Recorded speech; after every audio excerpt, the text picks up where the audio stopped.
जो तो हमारी राजनीति में औकात बताने के लिए अहंकार उनमें भरा हुआ था। 2014 में दुनिया में चारों खाने जीत हुए। एक गाना बहुत मशहूर था, जमूरा हाँ उस्ताद, तो दिखा अपना कमाल। अब कौन है जमूरा, कौन है उस्ताद, हो जाए। ये ताली बजाओ, जोर से बोलो। तो दिमाग खोलकर, लैपटॉप लेकर मोबाइल में रिकॉर्ड हो रहा है तो रिकॉर्ड कर लीजिएगा अमित शाह जी। दिमाग भी खोल कर रखिएगा। तो कोई राजनीति का चड्डू खाना वाला क्या बोल रहा है, पोस्टमार्टम हो जाएगा आपका। नमस्कार, मेरा नाम उत्कर्ष है। आप लाइव सिटीज देख रहे हैं। बीते दिन केंद्रीय गृह मंत्री अमित शाह बिहार दौरे पर हैं। 2 दिवसीय दौरा है। हालांकि बीते दिन जिस तरीके से उन्होंने बयान दिया है और बिहार सरकार यानी कि महागठबंधन सरकार पर सवाल खड़ा किया है, जिसको लेकर जेडीयू के मुख्य प्रवक्ता और एमएलसी नीरज कुमार ने साफ कहा है कि कल जिस तरीके से अमित शाह ने नीतीश कुमार और लालू यादव पर तंज कसा है, करीब 20 से 21 बार तो उनका नाम ही ले रहे थे और उनकी सभा में इस कदर स्थिति थी कि कई बार उन्हें बोलना पड़ रहा था कि ताली बजाओ, जोर से बोलो। क्या कुछ कह रहे हैं नीरज कुमार, पहले आप सुने। सम्मेलन में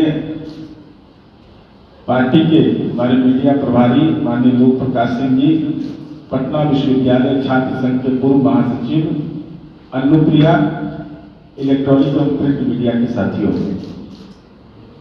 देश के गृह मंत्री माननीय अमित शाह जी का पूर्णिया में रैली,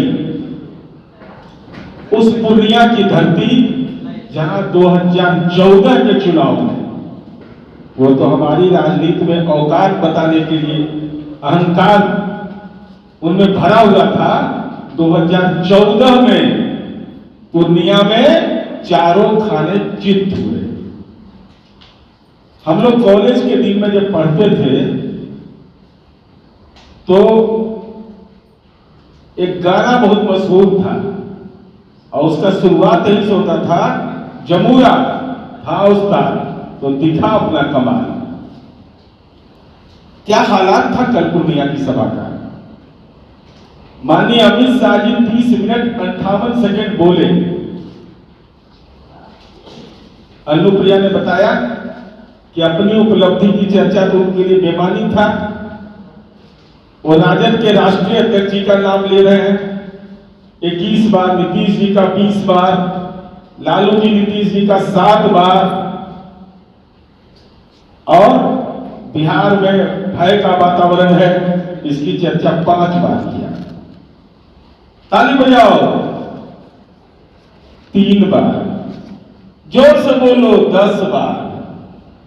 माननीय अमित शाह जी, देश की राजनीति में एक ऐसी परंपरा है, आप शुरुआत कर रहे हैं। अब कौन है जमूरा, कौन है उस्ताद, हो जाने। लेकिन भारतीय जनता पार्टी की नई कार्यशैली है कि ताली बजाओ, जोर से बोलो। ये जो पूरा परिदृश्य उभर करके आया, उससे ये लग रहा था कि और पैरवी से ताली बजवाना।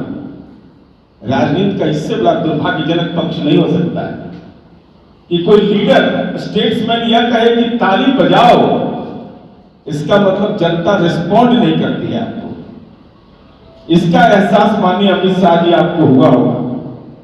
और हम इसलिए इन बातों की चर्चा कर रहे हैं कि देखा होगा आपने, एक बार मैंने देखा, मैं सुन रहा था, गरीबों की सरकार है ना, उस पर कोई कुछ बोलिए नहीं रहा था, जवाब ही नहीं आ रहा था। लग रहा था कि अडानी अंबानी वाला बात दिमाग में चला गया सबका, ये उसकी सरकार है। मैं इसलिए कह रहा हूं कि राजनीति की एक ऐसी प्रयोगशाला ये बनाना चाहते हैं जहां अपनी उपलब्धियों की चर्चा नहीं करते, नकारात्मक बिंदुओं को राजनीति में केंद्र बिंदु के रूप में ये रखना चाहते हैं। मैं इन बातों की चर्चा इसलिए कर रहा हूं, हमारे नेता आदरणीय नीतीश कुमार जी और हमारी पार्टी ने यह बार बार स्पष्ट किया है कि हम प्रधानमंत्री पद के उम्मीदवार नहीं हैं। हम विपक्षी एकता को किए जाने के पक्षधर हैं। लेकिन अमित शाह जी, बिहार में जब हमने फैसला लिया तो आपकी बेचैनी इतनी बढ़ गई कि आप 2 दिन के सीमांचल के प्रवास पर हैं और लगा कि अब तो आगाज हुआ है। केवल महागठबंधन ने जब आगाज किया और राष्ट्रीय राजनीति में यह बहस का विषय बन गया, तो भारतीय जनता पार्टी का नेतृत्व बेचैन होकर करके पहुंच गया सीमांचल पूर्णिया के दौरे पर, 2 दिन के प्रवास के दौरे पर। तो ये तो आगाज से इतनी परेशानी आपकी हो रही है। जब आगाज में इतना बेचैन है अमित शाह जी, तो आने वाला दिन जो 2024 का है उसका एहसास तो आपको खूब अच्छे तरीके से है। इसलिए मैं यह कहना चाहता हूं, माननीय अमित शाह जी ने जो अपनी बातों को रखा, उन्होंने क्या कह दिया? उन्होंने कहा, पहले हम लोगों ने पहले से कहा था कि बिहार में सद्भाव बिगाड़ने के लिए आ रहे हैं। इनके दोयम दर्जे के नेता, मैं दोयम दर्जा कहता हूं क्योंकि वहां पर तो एकाधिकारवाद है, दोयम दर्जे के नेता सीमांचल के डेमोग्राफी के बारे में बोल रहे थे, कह रहे थे क्या किन किन शब्दों का इस्तेमाल कर रहे थे। पूरा सब परिवार दंडवत था कि दम लगे हुए हैं, सीमांचल की रैली करना है, नया संदेश जाएगा, और क्या क्या बयान दिया था इन लोगों ने। लेकिन बिहार की जनता का जन दबाव, अमित शाह जी की जुबान नहीं खुली, क्योंकि जैसे ही वो ये सवाल करते धार्मिक ध्रुवीकरण का, उनको आईना हम दिखाते, आईना।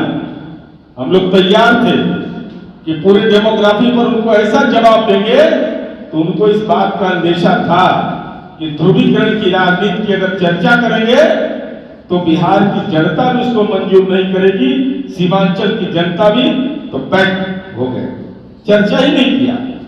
जब इनके नेता लगातार प्रवचन कर रहे थे, रैली के पहले का बयान आप तमाम लोगों के पास होगा, उनके केंद्रीय मंत्री हो, उनके प्रदेश अध्यक्ष हो, सब लोग अपना स्कोर सेट कर रहे थे कि नहीं यह इसी सवाल पर रैली है। लेकिन रैली में अमित शाह जी को हिम्मत नहीं हुआ कि सीमांचल में सामाजिक उन्माद की भाषा, सांप्रदायिक उन्माद की भाषा बोलते। इसलिए अब बताया अनुप्रिया ने, कम से कम यादाश्त तो ठीक रखिए ना अमित शाह जी, बेचैनी में बहुत रहते हैं, बेचैन मत होइए बहुत।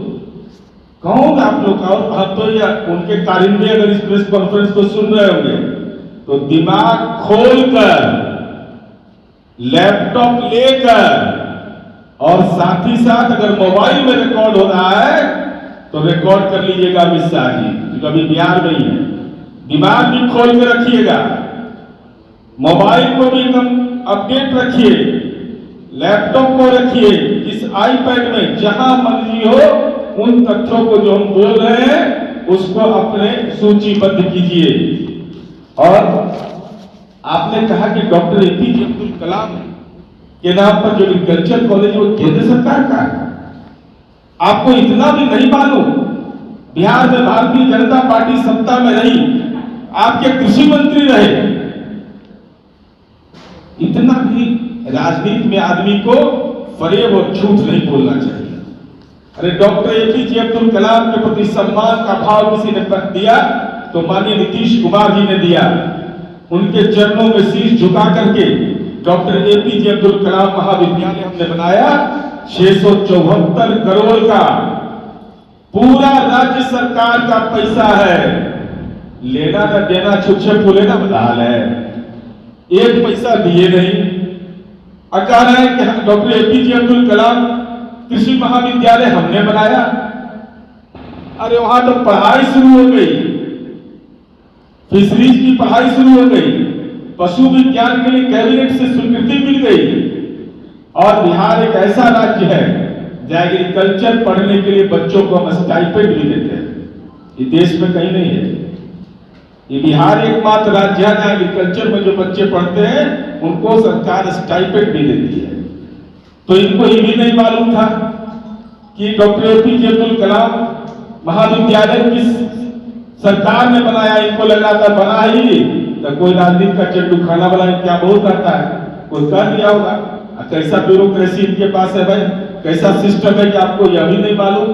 बिहार आ रहे हैं, सीमांचल आ रहे हैं, आपको यह भी नहीं मालूम। जैसे अभी बोल दिया हवाई अड्डा, ताली बजाओ ताली बजाओ, क्या क्या ये लोग किया है। और साथ ही साथ आपने यह कहा कि धोखा दिया गया है। कौन है वह षड्यंत्रकारी? क्या भारतीय जनता पार्टी को यह नहीं मालूम कि देश के अंदर में राष्ट्रीय जनतांत्रिक गठबंधन के घटक दल लगातार घटते जा रहे हैं? चाहे वह अकाली दल हो, शिवसेना हो, विभिन्न दल है, तो आपसे लोग अलग हो रहे हैं, तो आप कह रहे हैं कि हमारे साथ छलावा होगा। और 2017 में किसके साथ छलावा किया था आपने? त्याग, तपस्या, बलिदान की पार्टी का दावा कर रहे थे, तो 2017 में बिहार में सरकार में कैसे शामिल हुए थे? उस समय राजनीति में लज्जा नहीं लगा था? उस समय अमित शाह जी आपको जनादेश समझ में नहीं आया था? उस समय तो जनादेश आपके पक्ष में नहीं था, तो क्यों सरकार में आप आए थे? यह सवाल है। और हम तो सार्वजनिक रूप से इस बात को कह रहे हैं भाई कि देश के अंदर जो अधिनायकवादी ताकतें हैं, चाहे वह राष्ट्रीय जनता दल का नेतृत्व हो या हमारा नेतृत्व हो, हम लोगों ने यह महसूस किया, जैसे 74 के आंदोलन में यह हुआ था कि लोगों ने महसूस किया कि नहीं, तत्कालीन सरकार के खिलाफ एक व्यापक गोलबंदी होनी चाहिए। तो भारतीय जनता पार्टी के नेता अमित शाह जी, आप तो अडवाणी जी, वाजपेयी जी, मुरली मनोहर जोशी के युग के नहीं है। यह बताइए आप कि भारतीय जनता पार्टी का जनसंघ स्वरूप था, आपने जनता पार्टी में विलय क्यों किया था? नीति और सिद्धांत के आधार पर तो कैसे हुआ था विलय? आपका तो एकात्म मानवतावाद था, जनसंघ का एकात्म मानवतावाद था, तो जनता पार्टी में विलय कैसे हुआ? समाजवादियों के साथ आपने कैसे अपने दल का विलय किया था, यह बताइए लोगों को। इतिहास के पन्ने कभी मिटते नहीं है, इसलिए माननीय अमित शाह जी, हम आपसे ही जानना चाहते हैं, आप तो हिंदुत्व की बात करने वाली पार्टी है, तो आप देश के अंदर जातिगत जनगणना के खिलाफ हैं, लेकिन सत्ता प्रेम के लिए आपने जाति गणना पर मन नहीं रहने के बावजूद हाथ क्यों उठाए? आपके दल की तो नीति है, अगर दल की नीति रहती तो देश के अंदर जातिगत जनगणना पर आप देश के अंदर करवाते, लेकिन आप क्यों इस सवाल पर खामोश हो गए? दूसरा सवाल मेरा है कि आपके नेता को बोलते हैं कि फला समुदाय की आबादी बढ़ गई, जनसंख्या नियंत्रण कानून बनना चाहिए। जब तर्क से, जब बुनियादी सवालों पर तर्क भटकाना रहता है, तो इन सवालों को बोलते हैं।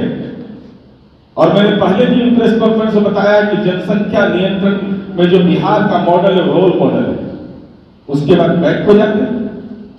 कभी कहते हैं कि फला धर्म के चलते ये बढ़ रहा है, और हम लोग राष्ट्रीय जनता दल या जनता दलियों तो एक ही विचारधारा के लोग हैं ना, तो हमारी एकजुटता से इतनी परेशानी आपकी हो गई, और हमने अगर राजनीतिक विचारधारा समझौता किया, लेकिन आपने अपने मुद्दों से समझौता किया, सत्ता के लिए अपने मुद्दों से समझौता किया है।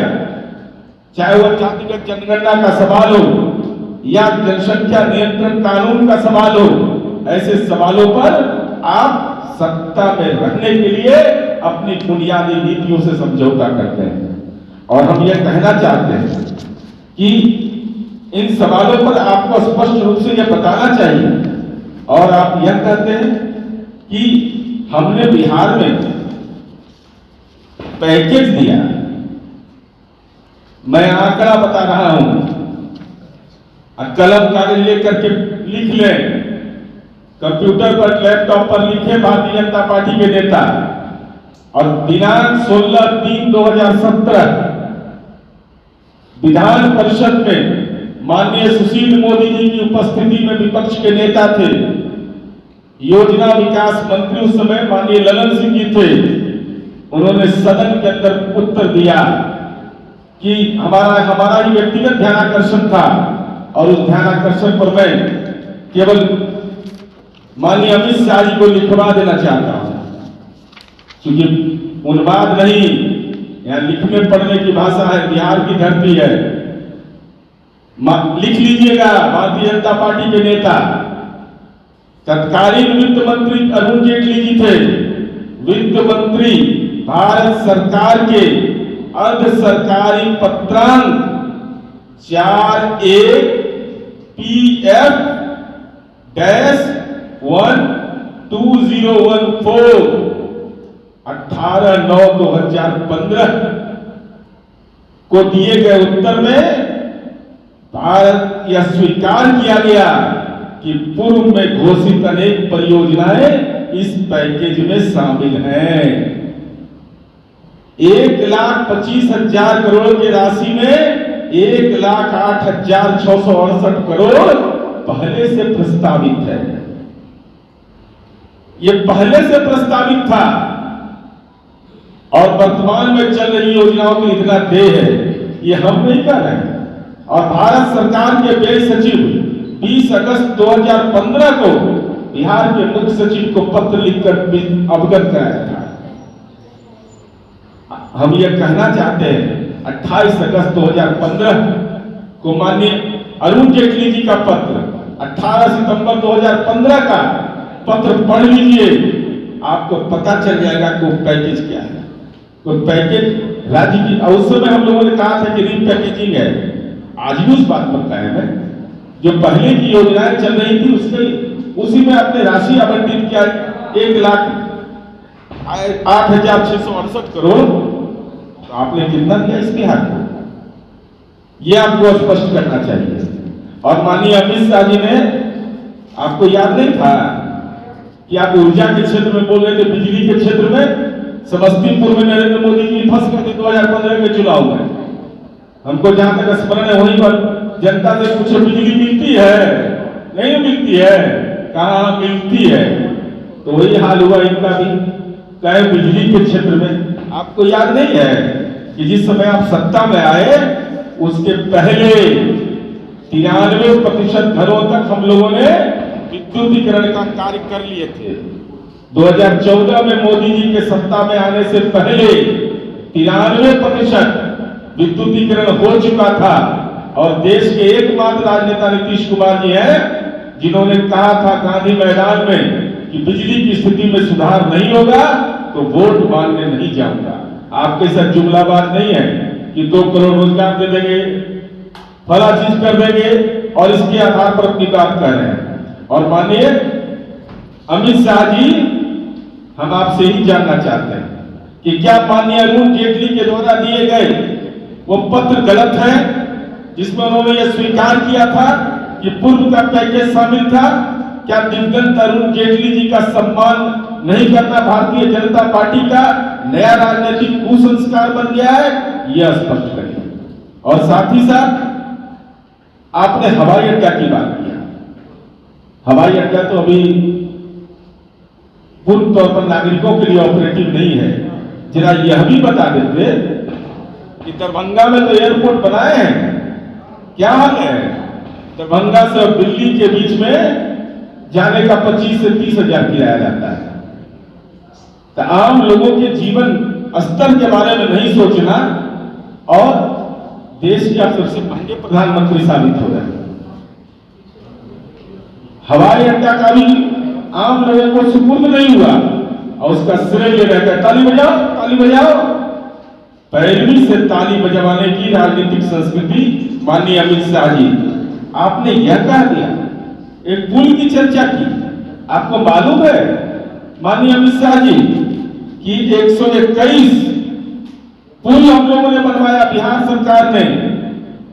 और सीमा सुरक्षा के लिए जो डीबी सड़क होती है 50 सड़क, वो सीमा सुरक्षा के साथ साथ 16 जिलों के पंचायत के लिए सुविधाजनक साबित हो रहा है। इसलिए और ये कैसा राजनीति में दौर आया है, जमुना और उस्ताद का जो खेल हो रहा है। देश के प्रथम नागरिक, ये मेरा गंभीर आरोप है माननीय अमित शाह जी आपके ऊपर। क्या राजनीति की नई धारा विकसित करना चाहते हैं कि देश के प्रथम नागरिक माननीय द्रौपदी मुर्मू जी देश की राष्ट्रपति बनी है? आप उनके संबोधन, उनके नाम लेने में न जी का इस्तेमाल कर रहे हैं। द्रौपदी मुर्मू जी कहना भी आपको मंजूर नहीं, श्रीमती द्रौपदी मुर्मू जी भी नहीं आप कहना चाहते, आदरणीय शब्द भी नहीं लगाते हैं। क्या देश के प्रथम नागरिक के प्रति भी सम्मान राजनीतिक बेचैनी में आपको इस कदर हो गया है? कि आप उनके नाम के आगे में भी श्रीमती नहीं कह सकते हैं, आप आदरणीय नहीं लिख सकते हैं, आप संबोधन में आप केवल नाम ले रहे हैं। क्या ये देश के प्रथम नागरिक के प्रति सम्मान का भाव है? ये आदरणीय गृह मंत्री जी को यह स्पष्ट करना चाहिए। और इन्होंने कहा कि भय लगता है। आदरणीय राष्ट्रीय अध्यक्ष जी ने कल दिल्ली में प्रेस कॉन्फ्रेंस करके उनको निमंत्रण दिया कि हिम्मत करना चाहिए, वेशभूष बदलिए, रूप बदल करके रात के अंधेरे में भी घूमिए बिहार में, आपको डर नहीं रहेगा। 2 बजे रात में भी निकलिएगा तो कोई नहीं आपको जानेगा।